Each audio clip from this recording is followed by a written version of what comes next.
जो भागवत, हर देश से महान भारत देश को क्यों कहा गया?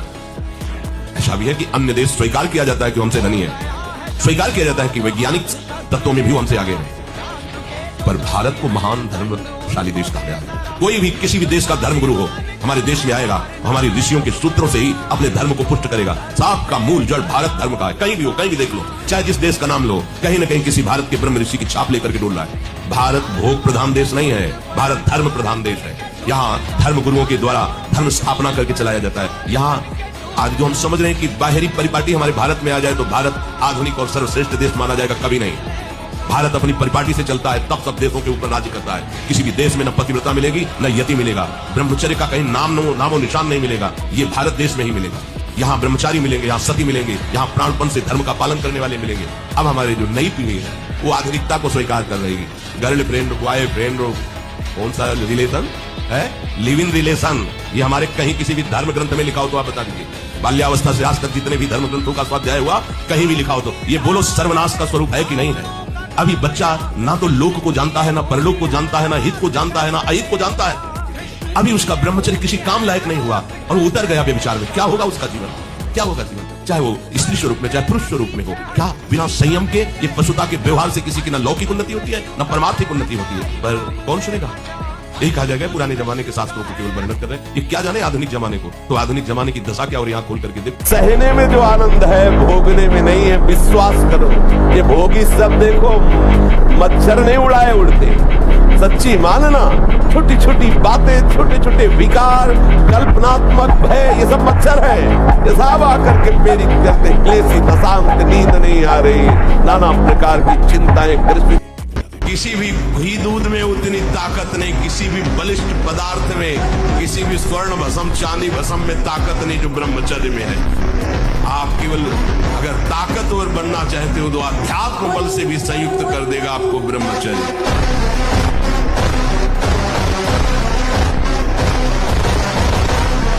व्यसन और पापाचरण, ब्रह्मचर्य ना रहना, व्यसन करना और व्यभिचार करना, इसी से बढ़ रहा है। हमारी बात को मूल समझ लो। प्रसन्नता का रहस्य पॉजिटिव चिंतन, पॉजिटिव चिंतन का रहस्य शास्त्र सम्मत आचरण, भगवान का चिंतन, पवित्र भोजन। ये पिज्जा बर्गर खा करके, चाउमीन पाउमीन खा करके थोड़ी कोई स्वस्थ होता है। आजकल की यही सब खा रहे। आप लोग जीना नहीं जानते हो। अगर जीना सीखो, 4 बजे तड़के उठो, भगवान का नाम स्मरण करो, जल पियो, शौच जाओ, स्नान करो, 2 किलोमीटर दौड़ो, 10-15 मिनट दंड बैठक मारो। अभी देखो शरीर चमकने लगे। अभी किसी भी अपनी निंदा करने वाले के प्रति कभी भी बुरा व्यवहार बर्ताव नहीं करवाना चाहिए, क्योंकि भगवान प्रेरित करते हैं निंदा करा करके महान बनाने के लिए। ये शब्द याद कर लो। जब तुम्हारी निंदा होने लगे, प्रतिकूलता होने लगे, विपत्ति आने लगे, संकट सताने लगे, तो जान लेना कि तुम्हारी अध्यात्म की भूमिका उठने वाली है, पक्का। कुसंग के प्रभाव से एक 12 वर्ष के बच्चे से पूछा, तुम्हें कैसे ज्ञान हुआ ये? क्योंकि लक्षण दिखाई देते हैं, जिससे चेहरे में देखो एक दृष्टि होती है अपने लोगों का, जहां उस दृष्टि से देखो तहां पता चल जाता है ब्रह्मचारी है कि नहीं। 3 चिन्ह तो एकदम स्पष्ट उसके दिखाई देते हैं, नाक से लेकर मस्तक तक स्पष्ट एक दृष्टि में पता चल जाता है कि ये स्त्री सहवास से है या हस्त क्रिया से है। बहुत बुरी दशा हो जाती है, ये बहुत बुरा रोग है। क्या जीवन है सर, अगर हम भगवान के भक्त का वेश धारण करके अपनी रसेंद्री और जनेंद्री के सुख के लिए भटक रहे तो धिक्कार है, हमारे जीवन को धिक्कार है। श्वांग रचने से काम नहीं चलता।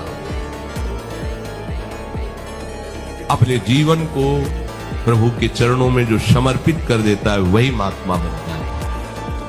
मनमानी आचरण बड़ा विचित्र खेल है। हम भेष रख करके भी वही करना चाहते जो संसारिक जन करते हैं। हम में और संसारिक में अंतर क्या है? आप पुनः वैसे हो सकते हो जिसे हम जानते हैं कि ये कुत्सित क्रिया है, उस क्रिया को छोड़िए, यद्यपि है बड़ा कठिन। अब आप लाख कोशिश करेंगे तो आपको बार बार मन प्रेरित करके परास्त करने की कोशिश करेगा, आपको ऐसी स्थिति पैदा करेगा कि आप फिर उसी क्रिया पे आ जाए। पर एक बार हिम्मत करके आपको जलना होगा, तभी आप बलवान हो सकते हैं। बगल में हम देख रहे हैं कि दुर्व्यवहार कर रहा है, वो उसे पीड़ा पहुंचा रहा है, और हम अपना सर झुका किस लिए चले थे कि मेरा तो नहीं ना, वो मेरी बहन तो नहीं ना, मैं तो सुरक्षित हूं ना। अगर हम उसको कुछ बोलेंगे तो कहीं हमें ना मार दे, कहीं हम ऐसा कैसे, अगर प्राण भी बलियार करना पड़े तो कर देना चाहिए। पर हित लाग तजय जो देही संतत संत प्रशंसते। ये जवानी है, इंद्रियों में थोड़ा बल है तो देख लो, दंडता कर लो। जहां ये नष्ट हुआ फिर तुम ही इसी शरीर को छोड़ने के लिए प्रार्थना करोगे। जब दंड उपस्थित होगा तो कहोगे भगवान उठा लो, तो तुमने पहले तो भगवान के पास जाने वाली बात तो कोई की नहीं, तो काय को उठा ले। जहां जहां भोगे हो भोगो तुम उनको, उन्हीं इंद्रियों को देखो कैसे सड़ती है, कैसे तुम्हें कष्ट देती है। वही मन देखो जिसके अनुसार तुम चले हो, आज तुम्हें जीने नहीं देगा, तुम्हें मरने के लिए प्रेरणा, मरने के बाद कोई व्यवस्था नहीं, क्योंकि आपने मरने की तैयारी की नहीं थी। और आप सच्ची मानना, आपकी एक बार इंद्री मन छूट हो गई तो जिंदगी भर दबे रहोगे, दहाड़ने लायक नहीं रहोगे। माया तुम्हारे को सदैव कोसती रहेगी, तुम्हारा हृदय जलता रहेगा। ऐसा कैसे हो गया, ऐसा कैसे हो गया? जब ऊंचाई की तरफ सोचोगे तो सामने वो अगर प्रायश्चित करके मिटा दिया है तो बात है, नहीं तो कर्म सामने आ जाएगा। लगेगा नहीं हम इसी ऊंचाई लाए, नहीं हम इस ऊंचाई लाए। आपसे प्रार्थना कर रहे, अगर चूक हो गई हो तो उसको मिटा दो, नहीं आगे बढ़ने में बाधा पहुंचा देगा। अपने गुरुजनों से सलाह करके उसका प्रायश्चित कर लेना चाहिए। अगर गुरुजन कर दे जाओ कुछ नहीं तो कुछ नहीं, खत्म खेल, वो निपटा देंगे। वो करुणामय है, उनमें बड़ी सामर्थ्य है। दशानंद कह रहा है, अरे मुझे क्या भय, तेरी सभा में अगर कोई वीर हो तो मेरा पैर उठा दे। मैं राम जी का एक छोटा सा सेवक हूं, तू मेरे प्रभु को बार बार मनुष्य कह रहा है, मैं जिनका सेवक हूं। तेरी सभा में तू जो अपने सभा बलों के बल पर बलवान होकर कहता है कि ये सब आहार है, तो मैं उनका छोटा सा दूत हूं। अगर कोई मेरा पैर उठा दे तो जानकी जी को राम जी हार जाएंगे, वापस चले जाएंगे। राम प्रताप सुमिर पन्नोपा, सभा में पैर हाहाकार मच गया। जब स्वयं दशानन उठा, मारा घूसा, 4 मुकुट राम जी के चरणों में गए। राम जी के चरणों में झुक, तब तेर बचेगा, मेरे चरणों में झुकने से नहीं। कोई उठा नहीं पाया। ये अंगत का अहंकार नहीं, ये भक्त का भगवत प्रताप होता है। राम प्रताप सुमेरी परण रूपा, राम प्रताप हरिवंश प्रताप ही जानत है, हरिवंश प्रबोध प्रमाणत है, हरिवंश सर्वस्व है तिनके, सुख संपत्ति दंपति जू जिनके। देखो ब्रह्म मुहूर्त में उठ के देखो आप 4 बजे उठिए, थोड़ा जल पीजिए, सोच जाइए, फिर इसके बाद कपड़ा पहनिए पवित्र होके, और फिर दौड़ लगाइए, दंड बैठक मारिए, थोड़ी देर घंटा आध घंटा नाम जप कीजिए, भगवत ध्यान कीजिए, और फिर अपने काम में चले जाइए। देखो आपका चेहरा, आपका जीवन प्रकाश में रहेगा। हमारी बात मान लो, कान से केवल प्रिया प्रीतम की चर्चा सुनने का स्वभाव बनाओ। दूसरी बात हो तो कान में अंगुली डाल लो, मत सुनो। ऐसा करते हैं क्या? जहां किसी की निंदा हुई तो पूरे कान खुले कर लेते हैं। किसी की अवहेलना, किसी का उपहास, किसी के दोष भरी बात, बहुत सावधान। बहुत जल्दी हमारा हृदय आंगन गंदा होता है इन खिड़कियों के खुले रहने से। कान, आंख और जबान, 3 का बड़ा योगदान है भगवत प्राप्ति। और जब ब्रह्मचर्य रहा जाता है तो उसको सुविधा माया देती है ब्रह्मचर्य नष्ट करने की। ये बैठालना चाहिए। जैसे आप नियम लिए कि मैं आजीवन ब्रह्मचारी रहूंगा, तो आपको पक्की सुविधा एक समय आएगी कि आप आराम से भोग लीजिए, कोई निगेटिव नहीं, कोई नकारात्मक सोच भी नहीं आएगी। आप उसको स्वीकार करें, क्योंकि आपके व्रत को भंग करने के लिए माया ऐसी सुविधा देगी। क्योंकि तो साधक जीवन भर इस बात से सावधान रहे यदि नैष्ठिक ब्रह्मचर्य यानी कारण ऐसे। लेकिन अभी कुछ नहीं बिगड़ा, तू चिंता मत कर। सबसे बिगड़नी बात होती दुर्गति, और वो अब होगी नहीं। मेरी बात याद कर लो, तुम हमारे सामने आ गए हो, हमने कहा तुम राधा जपो, वृंदावन आ गए हो, तो फाइनल वाली किताब जो जांची जाएगी ना, तो नंबर अच्छे आएंगे, चाहे तुम बिल्कुल पढ़ो मत। जिसने एक बार देखा वो फिर और कुछ देखने लायक नहीं रहा। इतने सुंदर है श्री कृष्ण। भगवान शंकर के ध्यान में प्रकट हो जाएं तो भगवान तांडव करने लगते, आनंद में मस्त होकर के शिव। ऐसे तो श्री कृष्ण सुंदर है।